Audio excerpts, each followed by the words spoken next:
see Charlotte. Wow, I am so excited to be here on this glorious day, and let me thank Thurston Alexander for that wonderful introduction. I told Thurston I know his mommy and daddy are proud of him, because what you want is a young person who has the concerns about others, but the ambition to go as far as your hard work and talent will take you. That really is what we want in America. And being here with all of you gives me such a positive sense about our future. I want to thank all of the elected officials, Jeff Jackson, candidate for State Senate, and Josh Stein, candidate for Attorney General. And I want to give a big shout out to Linda Coleman, candidate for Lieutenant Governor, and to all of the other participants in the program today. There are 16 days left before the most important election of our lives. Are you ready? Well, as Thurston said, and as the provost told me, you're going to be able to vote right here on campus starting on Thursday. And I am excited because I'm seeing lots of energy and enthusiasm here in North Carolina. I was in Durham and Raleigh earlier today and had a chance to speak to a large group of people, go to an early voting site, which was mobbed. There were so many people waiting to vote, and what that says to me is that North Carolinians really do know what's at stake in this election. I'm going to do everything I can, and I hope you will as well, to elect Roy Cooper your next governor. You will not find a more dedicated fighter for North Carolina kids and families. He has fought to improve the schools here. He has helped kids get health coverage. He has worked to make communities safer and protect citizens from fraud.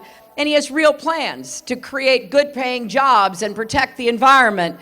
He'll move this state forward. He'll stand up for voting rights for young people, people of color, people with disabilities, the elderly. He will stand up for women's health and Planned Parenthood. And he will repeal HB 2. He knows that it's not only wrong, it is bad for business. North Carolina deserves a governor who will put the people of North Carolina first, not some kind of ideological agenda that goes against the interests of the people here. And I also hope you're going to send Deborah Ross to the United States Senate. Deborah has spent her career working to open up opportunities for people, no matter who you are, what you look like, who you love. She wants every child in this state to have the same chance she did, to go to great public schools with wonderful teachers. And she believes, like I do, that the economy should work for everyone, not just those at the top. And she'll help break through the gridlock and create more jobs with rising wages that are going to make a real difference to you, particularly to young people who are finishing up your education and looking for those opportunities you deserve. And this is important when choosing your next senator. Unlike her opponent, Deborah has never been afraid to stand up to Donald Trump, because she knows he's wrong for North Carolina, wrong for America, and people of courage and principle of both parties have stood up to reject his dangerous, divisive agenda. So please do the right thing and elect Deborah Ross to go to the United States Senate. Now, did any of you see the last debate? You know, I got to tell you, I have now stood next to Donald Trump for 4.5 hours in 3 debates. Now, who says I don't have the stamina to be president and commander-in-chief? And oh my, he said a lot of things throughout those 3 debates, but I got to tell you, there's one in particular out of that 3rd debate that no presidential nominee of either party has ever said before. He refused to say that he would respect the results of our election. Now,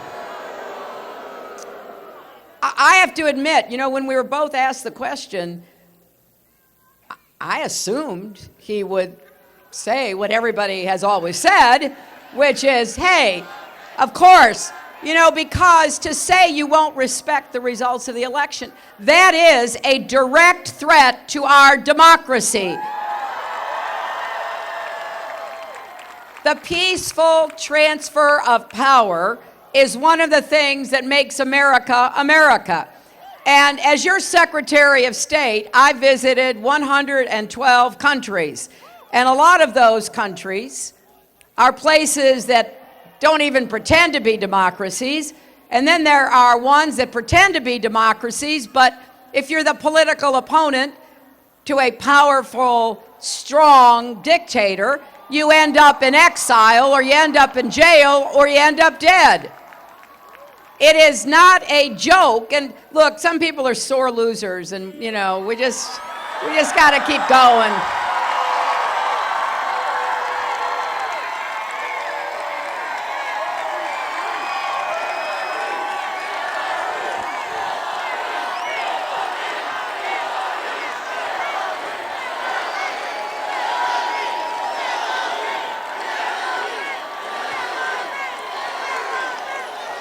But I really do want to make this serious point, because I know probably here some of you know people who are going to vote for Trump or considering voting for Trump.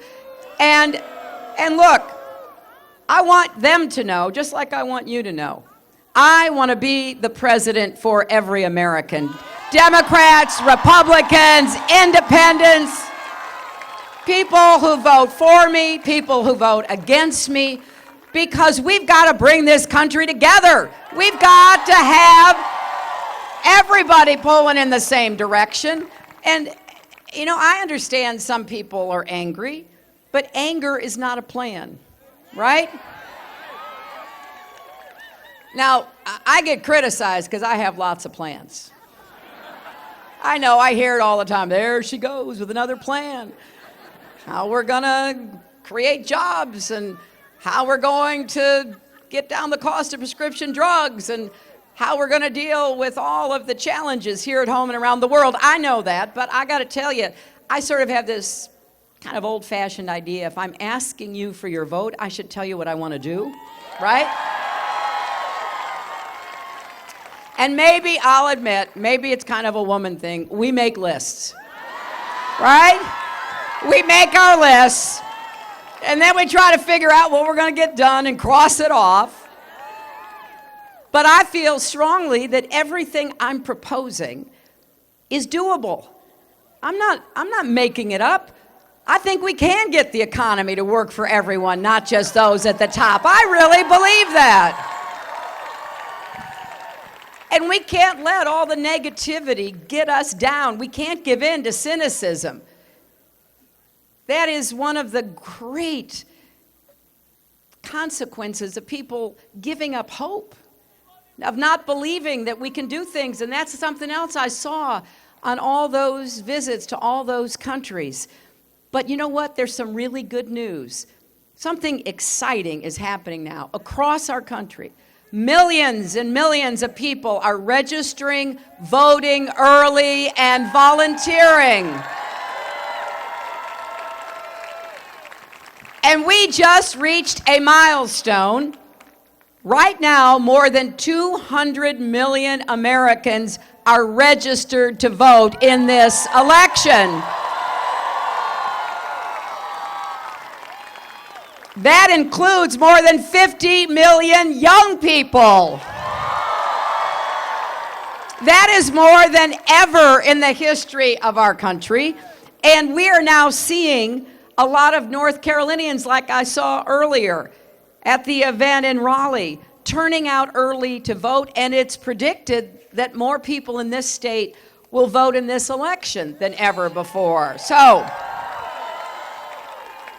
what does that mean? Well, I think it means that people are standing up for what we really believe in. That people are saying, hey, it's not just what we're against, it's about what we're for. And we want to defend our most cherished values. We want to be part of creating that future where everyone counts, everyone has a place, and everyone can contribute. And that's what it comes down to. It may well be that my name will be on the ballot, but I am asking you to vote for yourselves as much as I'm asking you to vote for me. I'm asking you to vote for what you care about, the kind of country you want, and really the lessons we want to teach our sons and daughters. For example, I believe with all my heart that we've got to make sure women and girls in America are treated with dignity and respect.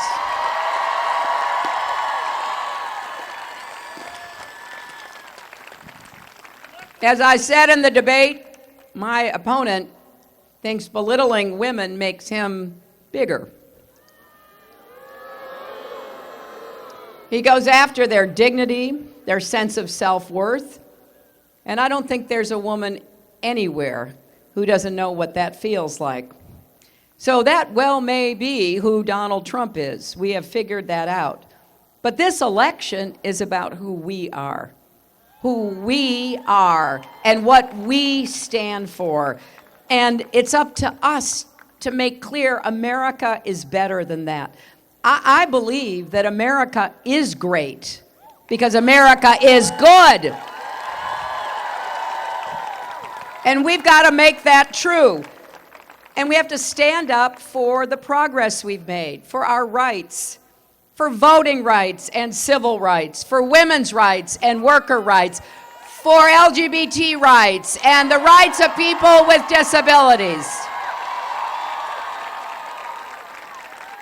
And we have to reform our criminal justice system so it works fairly for everyone. And I really appreciate all the young people, in fact, people of all ages who have been marching and speaking out across our country, including here in North Carolina, with Reverend Barber and the Moral Monday movement. Now, all of the challenges we face are not going to be solved overnight. I know that. But part of the great joy of being an American is to know that you can contribute to making things better for yourselves and for young people and for people who have been left out and left behind. And I so appreciated what Thurston said, because everybody has a role to play. And the choice in this election really is about what you want, what you believe for yourself and your future. See, I believe when the middle class in America thrives, America thrives. I believe we build the economy from the middle out and the bottom up, not from the top down. That's why I want us to have the biggest investment in new jobs since World War II. Now, what are those new jobs going to be coming from? Well, we have a lot of work to do to repair and build the infrastructure we need to have a competitive 21st century economy. Our roads, our bridges, our transit systems, our ports, our airports, our water systems. There is so much work to be done. But it's also some new ideas and to finish off some unfinished work. We need a new modern electric grid to be able to take and distribute clean, renewable energy across America. There are millions of new jobs associated with clean energy. And some states are doing better than others. North Carolina, I think, is now number 2 in solar power in America. States across the country are beginning to understand that it's not only about fighting climate change, it's about creating new jobs and new businesses. I want to see us deploy 500 million new solar panels in the first 4 years of my administration.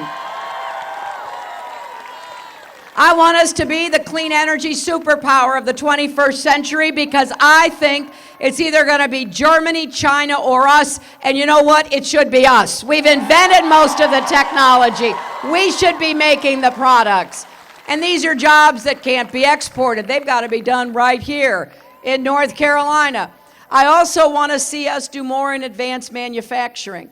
People say, well, we can't compete in manufacturing. Well, that's probably true if you're talking about low-wage manufacturing. I'm talking about high-wage manufacturing. I'm talking about precision machining. I'm talking about 3D printing. You have no idea how much we can do if we put our minds to it, and if we have a plan bringing together business and workers and universities and colleges and everybody to say, what are we going to do to make sure we own the future of advanced manufacturing? Not Germany, the United States of America. We are also going to do more for small business, because that's where 2/3 of the new jobs are going to come from. And space is good. Space is good. We got to do more in aerospace and space technology and exploration.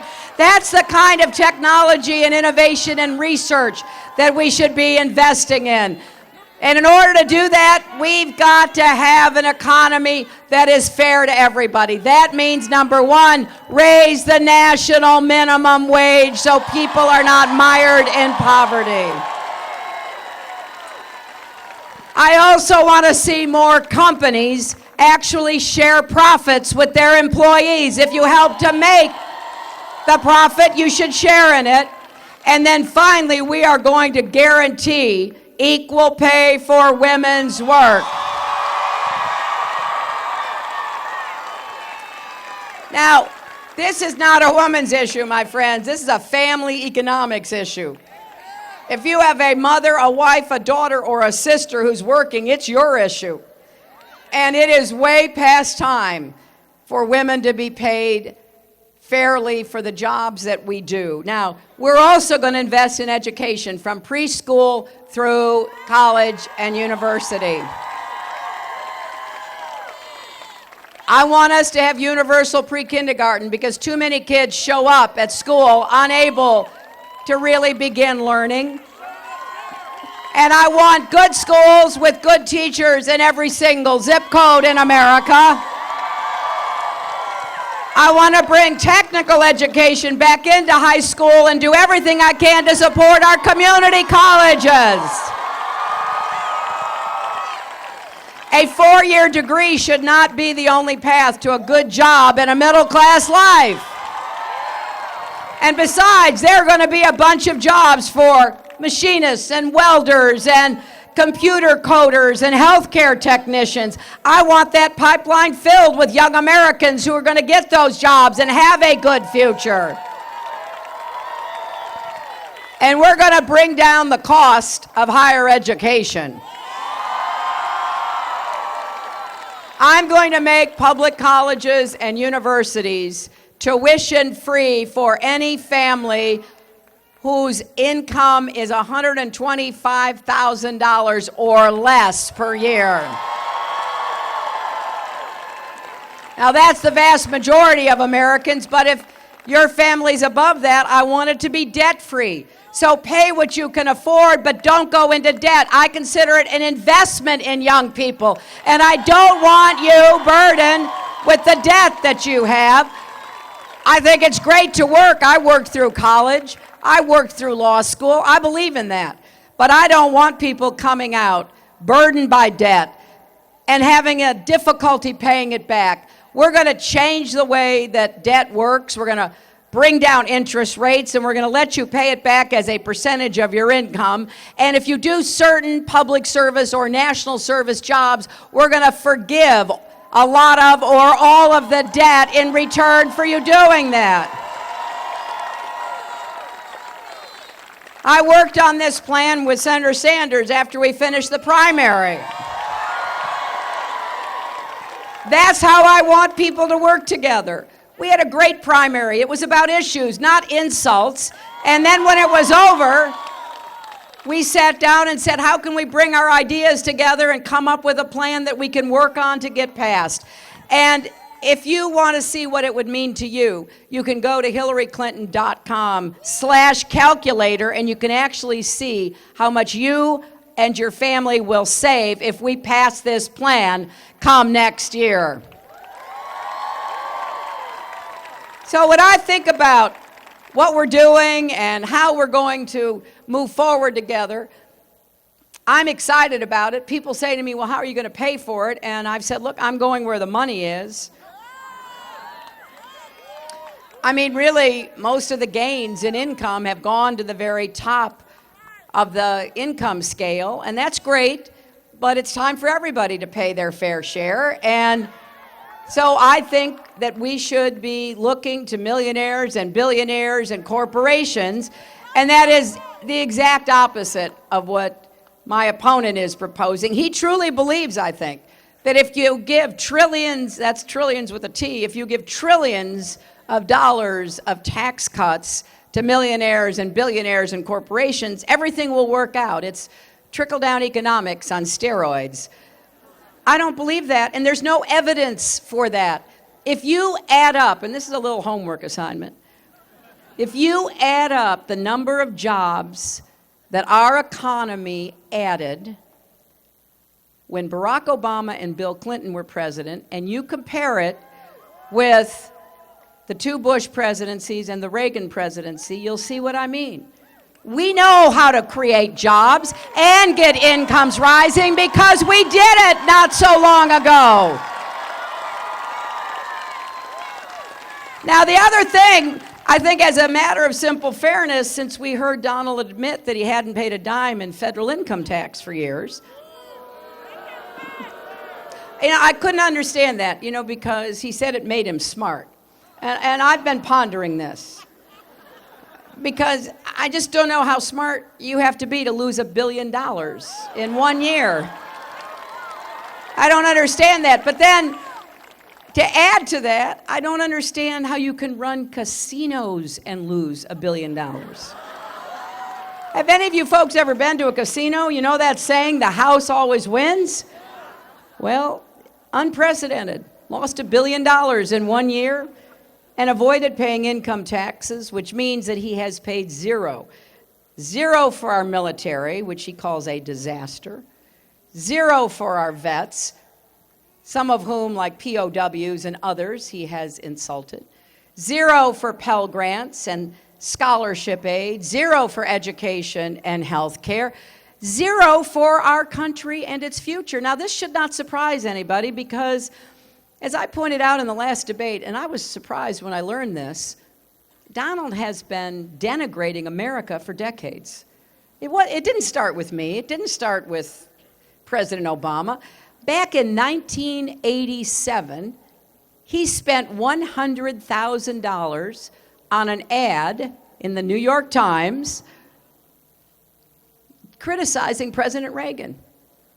He said that we were the laughing stock of the world. Does that sound familiar? So he just loves to criticize and loves to insult.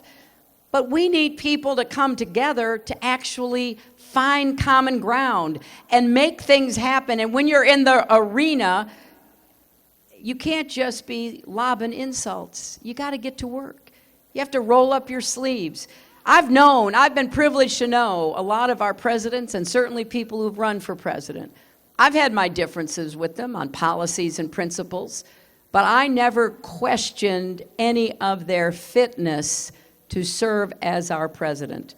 And this one is different. This is not like anybody else who's ever run for president, who has demonstrated unequivocally that he is unqualified and unfit to be President and Commander-in-Chief of the United States of America. So here we are. We're at just about a little over 2 weeks now. And you have until November 5th to vote early at any early voting location in your county. If you don't know where you're supposed to vote, you can go to iwillvote.com. I saw a few signs here for that. iwillvote.com, and they will tell you where to go to vote.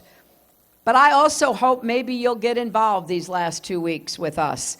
Make some phone calls, knock on some doors. It could make a big difference. And I would ask you to go to hillaryclinton.com and sign up to volunteer. You can pull out your phone and text JOIN to 47246 and find a way to volunteer. Because it's easy to forget how far our country has come because people made compromises. Have any of you heard about the amazing Broadway musical Hamilton?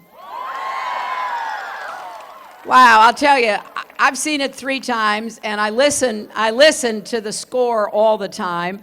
But here's what I wanted to tell you. You know, they didn't all get along with each other. They were not all best friends. Our founders had real differences, big difference between Hamilton and Jefferson over, whether the new union should assume the debts of all the states, where the new capital should be. They went at it with each other. But they also finally got in a room and made decisions.